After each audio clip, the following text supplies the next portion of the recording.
Anathon Media presents Glimpse, Episode 1, The Little Blue Pill.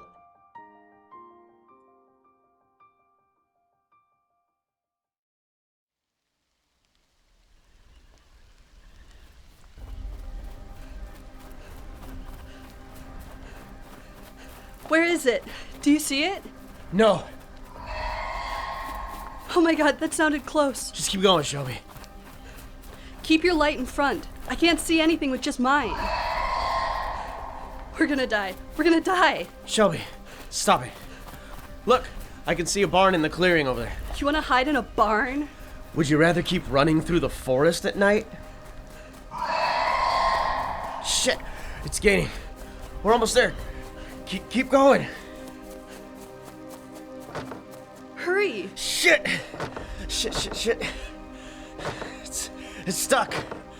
I think I see movement at the tree line. It's here.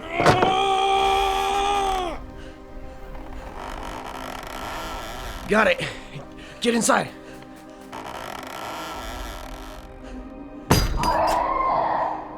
Shit! It's ramming the door. I don't know if this latch will hold. Give me that concrete block behind you. It's heavy. My body's gonna hate me tomorrow. At least you'll be alive tomorrow to feel it. I hope this helps prevent the door from breaking open. There's some barrels over there we might be able to drag in front of the door. Good idea. Frig, these have liquid in them. I didn't expect it to be this heavy. It's probably filled with gasoline. It's exactly what we need, though. It makes them heavier. We just need to keep that thing out and hope it eventually gives up. I don't see any other entrances or windows. We should be safe. Sit down and catch your breath. Did you see what happened to Isaac? Sam, did you see what happened to Isaac? Did he get away? No, I didn't see it. But I think the banshee got him.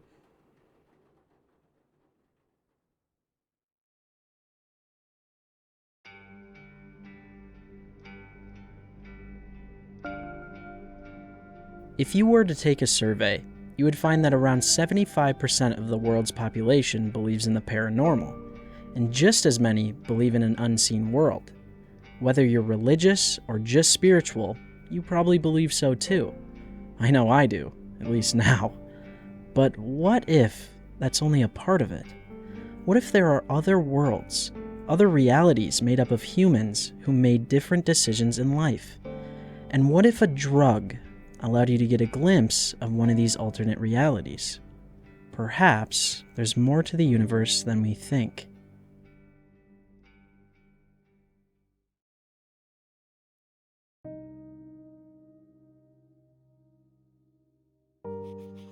I'm keeping this log, or whatever you want to call it, to record everything that happened. Perhaps it will be useful one day, but maybe it won't.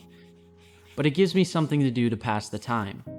The day where everything changed began like any other that summer. I woke up around noon, took a shower, and smoked a blunt before being picked up by Sam. Bro, you reek. What? I just took a shower. Not that. The weed. You got any more to share? Sorry, that was the last of it. Mind if we stop at the gas station? I need caffeine. Only if you're getting me something.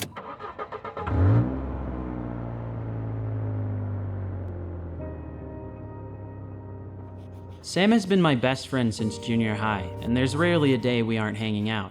I still remember the first pact we made, compliments of Sam. We were playing Xbox when he suddenly turned to me and said, Isaac, when we get girlfriends, we need to make sure that they won't pull us apart like we see happening with everyone else. Bros before hoes, for life. And we stuck by that. Sam even dumped a girl after she badmouthed me to someone else. He didn't give her a second chance, which I thought was a little extreme, but that was Sam. Our friendship has never made sense to most people. Sam has a skater boy aesthetic. He often wears skinny jeans with holes at the knees, black t-shirts of bands he doesn't even listen to, and a pair of Vans shoes he's owned for years. He has sandy blonde hair that covers much of his forehead and slips over his eyes, but he refuses to get it cut. Me, on the other hand, I wear jeans, earthen-colored t-shirts, and one of the many hoodies I've collected over the years. My hair is short and brown. I'm smart and he's average, though he doesn't care about school like I do. Like I said, two very different people. Are you ready for today? I heard Jake got something new for us to try. New? We've tried everything I can think of other than meth. What else is there? No idea, but he seems excited.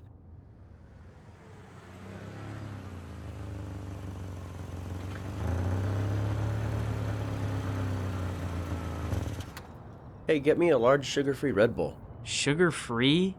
Did Shelby put you on a diet? She worries about my sugar intake. That's her biggest concern? How much sugar you consume? Out of all the other things you put in your mouth, and that was not intended to sound sexual. Girlfriends, am I right? Will she be there today? She's working, but she told me to say hi. Well then, we dare not trespass against the wishes of Queen Shelby. Sugar-free Red Bull it is. I went inside, got Sam's Red Bull, and a full throttle for myself. The whole time, my thoughts wandered around the idea that Jake had something new. Contrary to what you might think, I'm not a bad kid. I just enjoy getting out of my own head. As long as I continue getting good grades, my parents don't care what I do. They were pretty wild in their youth from what I hear, and I'm not even a partier. I spend most of my time contemplating the deep things. I'm a philosopher and a writer trying to understand the meaning of life.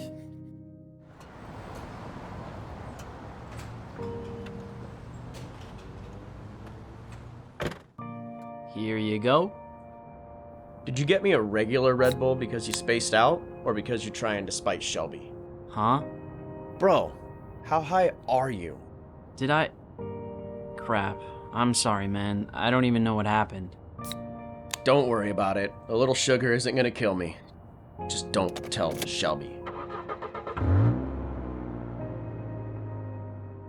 Jake lived in a recently painted white two-story house with a picket fence that surrounded the yard. The cliché American dream house. His parents worked during the day, giving us free reign of the place until 6. We stepped through the front door a little after 1, and I had already finished my drink. Most of the gang, minus Shelby, sat around the living room, talking and laughing as we entered the house. Look who finally decided to join us.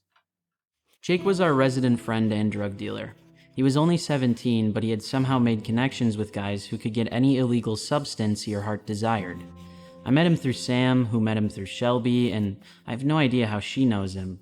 I often joked with Sam that Jake always looked like he had stepped out of a crypt. He was shorter than most of us, thin, and always had dark bags under his eyes. His short, messy black hair contrasted with his pale, gaunt face, making him seem almost ghoulish. Leave the boy be. He had a rough night last night. First time I've ever seen an acid trip go bad. Camille and Felix. Both were 18, just graduated high school, and were practically married to each other. They joined the group a short time ago. Camille had the most perfect body. She was skinny, but in the healthiest way, had long brown hair and her eyes. Boy, could I get lost in those ocean blue eyes. Felix looked like a man who had stolen and consumed every little kid's candy from Halloween, or he had an unhealthy liking of cake. To be blunt, he was fat. Felix and Camille were opposites in every way, but I guess the saying is true. Opposites can attract. The trip wasn't bad. The acid was bad. Laced with something. No way. I had some and I didn't cry like a baby. I'm telling you, there was something off about it. Whatever. Then let me make it up to you. Is Eddie joining us today? I know he likes showing up when we're trying something new. You didn't hear? Eddie died of an overdose last week. What? I thought we told you yesterday. He was too young to go, man. Yeah, or too stupid to take the right dose of whatever killed him. Dang, that sucks. Dang. After all this time around us, you still can't bring yourself to swear, can you? He doesn't want to be a sailor like the rest of us. Big deal. Come on, Isaac. I bet you won't even say frick. Come on, just say the word frick. It's not the same. Felix was the group agitator, at least toward me. He didn't like me much, Probably because he always caught me staring at Camille, though in this instance, he wasn't wrong. My family is religious and doesn't allow profanity, and as a writer, I feel like I can express myself without dropping every offensive four-letter word I can think of to prove a point. I am a citadel that will not waver at the words of some drudger. A what? Down, boy. Leave Isaac alone. He's the pure one in this group. Don't taint him. Pure? That's a bit contradictory considering what we do here. I believe there's a difference between innocent and pure. You may not exactly be innocent, but there's no denying your heart is better than the rest of us. Wouldn't you agree, Ash? What? Ashton Spark, quiet girl in the corner, looked up. She was the final member of our group. Ash didn't talk much, mainly listened to us babble like fools, but she had more insight than the Dalai Lama when she opened her mouth. She was a pretty girl, I can't lie about that. She had a petite frame, was shorter than the rest of us, and had jet black hair that fell to her waist. Her skin was so pale, I wondered if she ever experienced the sun. She admitted to us once that at her school, everyone knew her as the goth girl, or even the vampire, but to our group, she didn't feel the need to wear all of her crazy outfits or makeup. Wouldn't you agree Isaac is the purest of us all? He's not Snow White, Cammy. I suppose we would have to define the word pure. Holy frick. I am not high enough for this. Okay, guys, let's bring it back. I mean, we don't have too much time today due to Sam and Isaac's late arrival, so I want to start now. There's a new drug circulating around in some of the big Ohio cities, and I've got my hands on some. I've already tried it myself, and I have to say it is mind-bending. Very different than anything you've ever taken before. Jake removed a Ziploc bag from the pocket of his hoodie. Inside were at least a dozen little blue pills. Looks like something I'd take if I needed help in the bedroom. It's not that kind of pill, dumbass. What's it called? There's no official name yet, but people have started calling it Glimpse. Uh-huh. I want Isaac to be the first to try it. Why me? Usually, the honor goes to Sam. He'll try anything first. He's the Mikey of our group. Who? Never mind. You always talk about getting out of your head. I think this'll help. I reached out my hand and Jake handed me the bag. The pills were small, like aspirin, and imprinted on them in a darker blue was an odd symbol. 3 disconnected triangles, like the greater than or less than symbols on a computer keyboard. A single dot sat in the center of each triangle. If it had a meaning, I wasn't familiar with it. What does it do exactly? Well, he'll have to take one to find out. You don't have to try it first, Isaac. Jake is giving you this rare opportunity. Don't chicken out now. I'll do it. Here's the bag back. This pill doesn't dissolve on the tongue. You have to swallow it. I should probably sit down for this.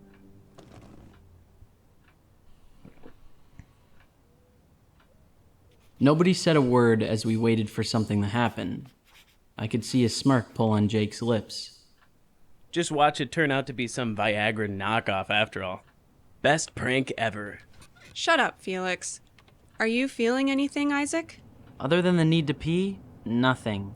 The energy drink I had before I got here is going right through me. How long does Glimpse take to kick in? Could it be a bad pill? It's supposed to be instant. Why don't you go take your piss and we'll figure out what to do next, and make sure to wash your hands. The way Jake said it, the sly grin that wouldn't leave his face, it was as though he wanted me to go into the bathroom. And if I had known what would happen, I would have held it. I flipped Jake off, the closest I ever got to swearing, and left the room. What was supposed to happen? Just wait. What happened next will be hard to explain, but I'll do my best. I entered the bathroom and I shut the door. I did my business, flushed, and went to the sink to wash my hands. The bathroom itself was rather large, with plenty of walking room. It had to be, for the bathtub and shower looked like a jacuzzi with a waterfall. The sink was on the opposite wall from the door. I hadn't yet finished removing the soap from my palms before I looked up into the mirrored cabinet above the sink. It took me a moment before realizing what was missing from the reflection. Me. I turned off the water and grabbed at the hand towel hanging from the wall next to the sink. My gaze returned to the mirror, or what I had thought was a mirror, but studying the image, it now looked more like a window. I could see the bathroom's reflection. It looked nearly the same, though the light on the other side wasn't on. An eerie purple glow illuminated the room from a side window. Another thing, the bathroom door was open and I could see down the hall toward the living room. I turned to look at the closed door behind me and then back at the mirror. The drug. I'm hallucinating. Movement caught my attention. Something had stepped into the hall. A dog, or what I first thought to be a dog before it stepped into a stream of purple light coming from one of the other rooms. It was big, like a Great Dane, even though in the violet glow I could see it didn't have fur. Like a giant naked mole rat. It had no eyes, just large pointed ears that twitched and tilted. I held my breath. I'm just hallucinating. My words felt forced, and they seemed to trigger a response from the creature. It snarled without sound, revealing shark-like pointed teeth by the dozens. How could I see so much detail in such a dim setting? I can't explain it to you, but it was as though my vision had become high definition on steroids. I was still holding my breath, and I gasped to inhale. That seemed to be enough sound for the dog, or whatever it was, to pinpoint my location. It charged towards the glowing purple bathroom and lunged at me. What was that? Well, that took longer than I expected. When I heard Isaac scream, I panicked. I'd never heard him scream before, no matter the situation. He always remained calm and collected, and to hear that sound come from him, it's terrifying. Isaac, you okay? I'm coming in. I found him lying on the floor, propped up against the wall next to the door. A look of terror that I'll never forget filled his face. His eyes were wide and he held his arm out straight, pointing toward the bathroom mirror. Hellhound. In the mirror. Hey, buddy. You're back with us now. You're safe. You're just hallucinating. No, it tried to attack me. Boy, he is tripping balls. Shut up, Felix. Camille knelt down next to me and rested her hand on Isaac's shoulder. He jerked away and looked over at her. The expression on his face softened. Camille? Hey, hun. What's going on? Camille's presence snapped Isaac back to reality, which shouldn't have surprised me. Nobody ever said it, but she was the motherly presence of the group. Oh my. Holy crap. Camille, the goddess of beauty, anchored me. I was in Jake's bathroom. I was safe. Sam helped me to my feet, and I could see everyone else standing at the bathroom door. I turned back to the mirror. A web of cracks spread out from the center as though something had collided with it. Had I done that? I must have. How else had it shattered? Hallucinations don't break mirrors, but the people having them do. Jake, I'm so sorry about the mirror. I'll pay for it, I swear. What are you talking about? I must have broken it when that creature freaked me out. Isaac, the mirror is fine. There's no damage. I see what this is. Let's pretend Isaac didn't just have a meltdown, but I know what I did and I'm okay paying for it. Camille stood and approached the mirror. Isaac, I don't see any damage. What are you talking about? The whole thing is shattered. It's like looking at a spider web. Everyone piled into the bathroom now, and I approached Camille with caution. I could still see a faint purple glow through the jagged pieces, though the shattered image as a whole was impossible to reconcile. Can't you see it? The mirror is just fine, dear. You're still hallucinating. I am? I could still sort of see the bathroom reflection, though the image was disjointed as though I was looking through the eyes of a fly. I leaned over the sink, putting my face close to the glass, and I paused as my ears picked up a low, ethereal hum I hadn't noticed before. I didn't see any signs of the creature, and I couldn't help but reach up and place a finger on one of the cracks to feel it for myself. My finger sank right through the mirror as though no barrier separated my world from the one shattered in front of me. What the... Sam swore, followed by a barrage of curses from the others. Everyone had seen it. I wasn't hallucinating. My finger had disappeared into the mirror, I pulled my hand back, revealing my finger, and stepped away, unsure of what just happened. If I didn't know any better, I'd think I was hallucinating too. We all may be. We watched as Camille placed her finger at the same spot I had, but without the same result. Did you spike our drinks with something, Jake? No, I swear I didn't, but this is way cooler than I realized. What the hell did you give me, Jake? Isaac just swore! Isaac, buddy, there's no need to get violent. What did I really take? Is anyone going to stop him? I want to, but I've never seen this side of him, and I'm intrigued. Okay, Isaac, back up and calm down. You can let go of me and we'll go to the living room, sit down and debrief. You said you already tried it. I'm guessing you know what's happening to Isaac. Yeah, I do. Well, sort of. So, Isaac, let me go and I'll tell you guys everything. What was I seeing through that mirror? How can my finger just phase through the glass? The sly grin returned to Jake's face before he responded, and the sentence that left his mouth would open up a bigger can of worms than anyone could have expected. It appears that you, my friend, just experienced an alternate reality.